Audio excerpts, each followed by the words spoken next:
Today we're making a vegan and dairy-free gingerbread smoothie that is full of seasonal flavors like cinnamon, molasses, and ginger. You can serve this easy blended drink for breakfast or smoothie or dessert. I hope you're like me and that I drink smoothies throughout the winter time. And even though it's cold outside, this gingerbread smoothie channels the warming flavors of a fresh batch of gingerbread cookies. And I even got sneaky with this one and snuck in a super healthy ingredient. Hi everyone, and welcome back to Clean Eating Kitchen. I'm Carrie, and this is my channel where I share easy gluten-free and dairy-free recipes to help manage symptoms of PCOS and autoimmune disease. So if this sounds interesting to you, please subscribe and hit the notification bell so you're alerted whenever I upload a new video. So let's jump into the recipe. As with all of my dairy-free smoothie recipes, I always start with 1.5 to 2 cups of plant milk. And today we're using oat milk. If you want to make this recipe paleo, you can use almond milk. And I always use an unsweetened plant milk just because it gives me greater control over the sweetness of the smoothie. Next, we're going to add our frozen ingredients. And to make the recipe sweet, we're going to use some frozen banana. And frozen banana always adds great creaminess to a smoothie. And then we're also going to add a little bit of frozen mango chunks. And frozen mango chunks, I feel like they help balance the sweetness of the banana. You could always use just banana or just mango in this smoothie, but I really like the mix of the two. And I have linked the recipe below. The full recipe for this gingerbread smoothie is found on my website, cleaneatingkitchen.com, and I'll link it in the description box below. And next, I mentioned I have this superfood ingredient. I'm actually going to add some frozen blanched cauliflower florets.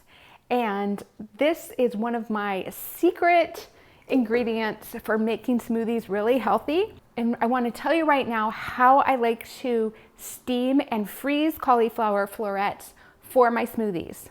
There are a few different methods. You need to start with a whole head of cauliflower. You can also buy the florets, but it's more budget friendly to buy a whole head of cauliflower. And then what you need to do is just use your hands, or you can use a knife to break the cauliflower up into florets. And I like to make them not too big and not too small. And then I break the florets into a colander.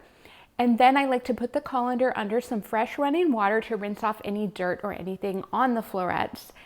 And then once we're done rinsing the florets, we can steam the cauliflower in 2 different ways. And let me just say briefly that I do like to steam my cauliflower before I freeze it. And the reason is because I feel like it helps me digest the cauliflower much easier, and it doesn't make me feel bloated or anything like that after I drink the smoothie.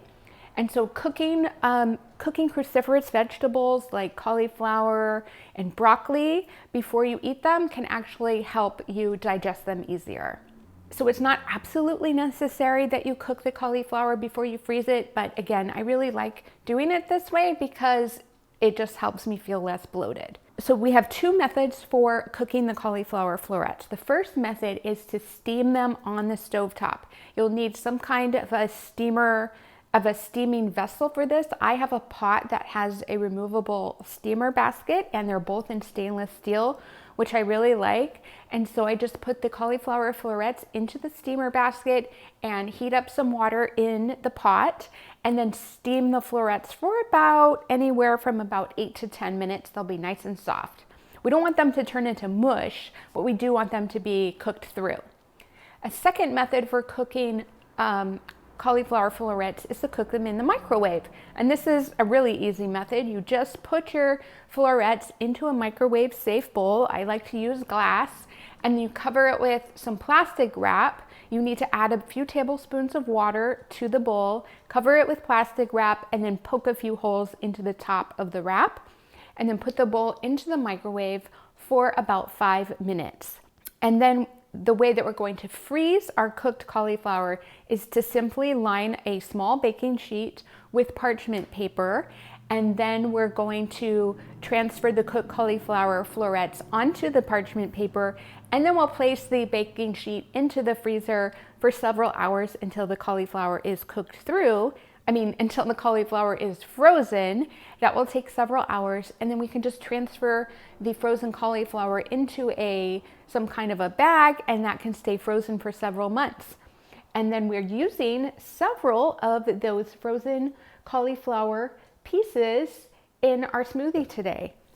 And it's really amazing. You really can't taste the frozen cauliflower in the smoothie. It helps add some thickness, and of course it adds a lot of nutrition and fiber.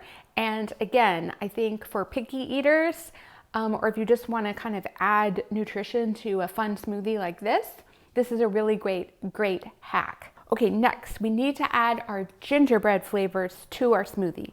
So I am using about a tablespoon of blackstrap molasses. And you really want to find blackstrap because it is very high in plant-based iron, and it is just a really great superfood sweetener ingredient, and I use it all throughout the winter time. And then we're going to add our seasonings, and I've just put together a little mixture of ground cinnamon, ground ginger, and a little bit of allspice. So that's it for the ingredients. Let's blend it up, and then I have a little fun topping that we'll put on top of the smoothie at the end to make it even more special.